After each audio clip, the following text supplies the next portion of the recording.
Hi guys, it's Trev, body mechanic from Absolute Fitness. As a personal trainer, I get asked about protein requirements, how much should we take, etc, etc. How do we know how much we should take? Because you'll often see it thrown around the gyms and people saying, oh, you need X amount, Y amount, different that. Well, the reality is we're all different, so we need to calculate our proteins accordingly. So I'm going to show you how to calculate your own protein. We're going to look or talk about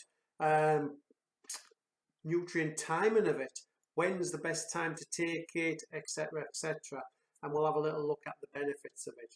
Okay,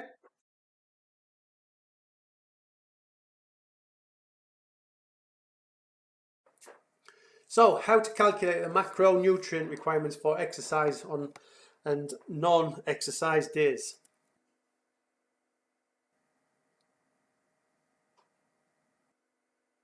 Protein has three basic functions in the human body. One is it's structural, so it forms your main framework of many components of the body that make things up.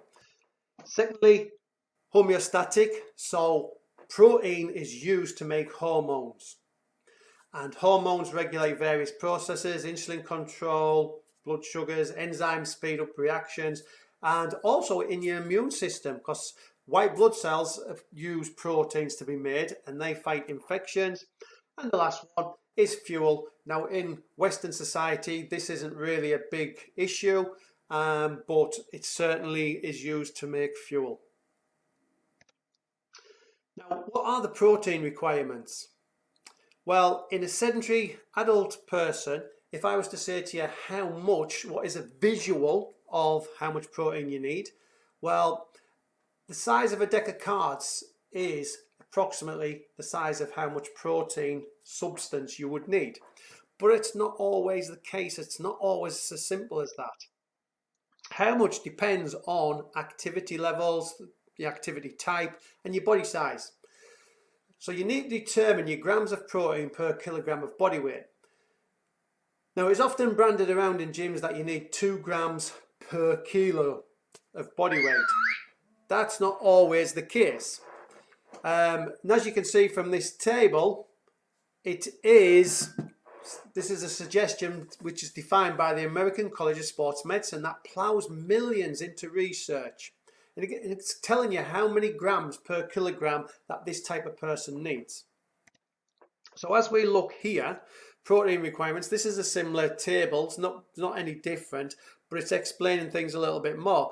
So a moderate intensity endurance athlete is somebody that exercises approximately 4 to 5 times per week for 45 to 60 minutes. A recreational endurance athlete is somebody that exercises 4 to 5 times per week for 30 minutes at a moderate intensity. Then you've got like team sports, power sports, strength resistance athlete, athlete on fat loss program, athlete on weight gain program. So it's telling you what you kind of need to be taken. So here's an example of how to calculate. This is Sarah. She's an elite recreational soccer player. She trains 3 times a week. She weight trains once a week, and she weighs 58 kg. So she falls into that team sport, power sport category, which is 1.4 to 1.7 grams per kilogram. So her daily protein needs is going to fall between those two figures. So we do 58 kg in body weight times by the lower figure, which is 1.4, which equals 81.2 grams. And then the upper figure, 58 kg of body weight times 1.7, which equals 98.6 grams. So what I would be saying to her is, on non-training days, I want you having 81.2 grams of protein, but on training days, I want you to have 98.6 grams. We'll take this a little bit further. We'll look at my calculations now. So I do 2 endurance-based intensity workouts, and I do 3 resistance-based, strength-based workouts, and I weigh 85 kg. So for the endurance aspect, I'm just straight 1.2 grams per kilo, but on the resistance, I'm 1.5 to 2 grams. So we've got 3 lots of figures here. So looking at the endurance, 85 kgs times by 1.2 means I need 102 grams of protein on my endurance days.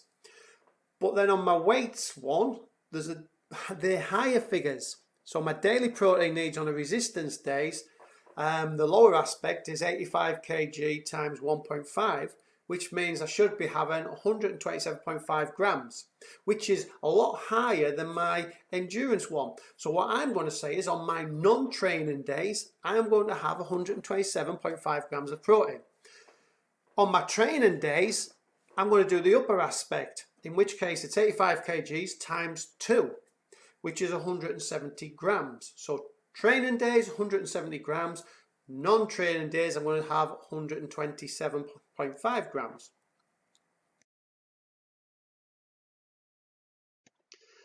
Are there any negative effects of protein then? So we know how much we should be taking, but are there any negative effects? Well, in a healthy individual, there are no negative effects. However, if you have some kind of renal issue, there could well be some negative effects if you take too much protein, because it can cause problems. So nutrient timings then. So exercise physiologists are intently researching the best ways to build muscle without the use of steroids. In particular, they are examining the role of nutrient timing. Now, the impact of when and what you eat in relation to resistance exercise. So rather than focus on eating large amounts of protein, they recommend that you pay attention to when you eat your protein. Now, you want to consume high quality protein with all the essential amino acids, so milk, yogurt, chicken, eggs, or other animal proteins, in close proximity to exercise, followed by protein containing meals and snacks in an even distribution throughout the day. Now, when the amino acid levels in the blood are above normal, the muscles take up more of these building blocks. This enhances your muscle growth. Thus, eating several protein containing meals and snacks is preferable to eating one big dinner at the end of the day. So, what should I eat before lifting weights then? Well, by eating protein along with carbohydrate in your pre-exercise snack, you'll start to digest the protein into amino acid, which get used by the muscles during and after exercise. Pre-exercise protein can also reduce the muscle breakdown that happens during exercise, well, according to Van Loon.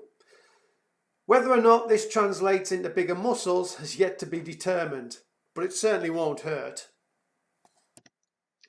So what should I eat after lifting weights then?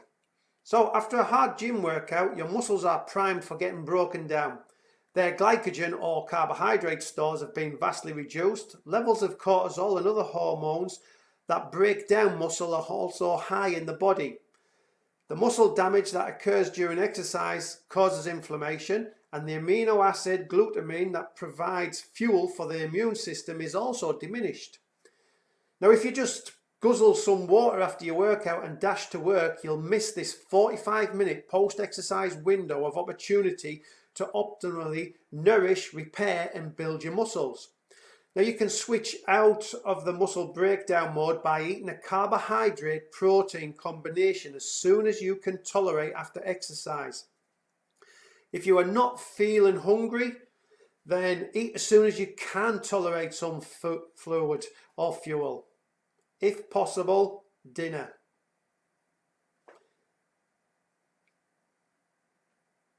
Some popular recovery choices are chocolate milk or any flavoured milk, a fruit smoothie made with milk, yogurt, banana and berries, fruit yogurt and a peanut butter sandwich with a glass of milk. So what is the difference between quick and slow protein? Well, whey, which comes from 20% of the protein found in milk, is digested and quickly absorbed into the bloodstream faster than any other forms of protein, such as casein, which makes up the other 80% of milk's protein and is slowly absorbed. Whey is a rich source of the branched-chain amino acid, leucine, isoleucine and valine.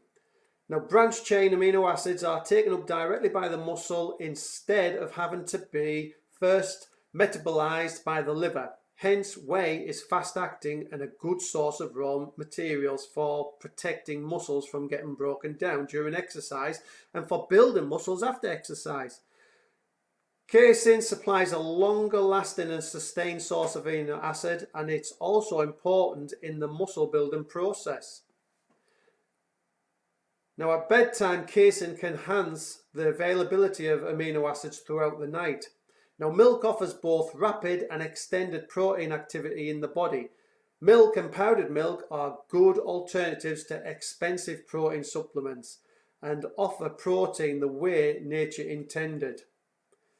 Now, whey protein often lacks the carbohydrate needed to refuel muscles. Hence, chocolate milk with carbohydrate plus protein can be the better recovery choice than a carbohydrate-free protein shake. When all is said and done, note that people of all ages and athletic abilities have been building muscle for centuries with standard food. And also keep in mind that your muscles have a maximum size that is influenced by genetics. Not everyone can build bulging biceps. Here's a diagram of some sources of protein and basically what the portion size is and amount of protein. And this is also another variation of it.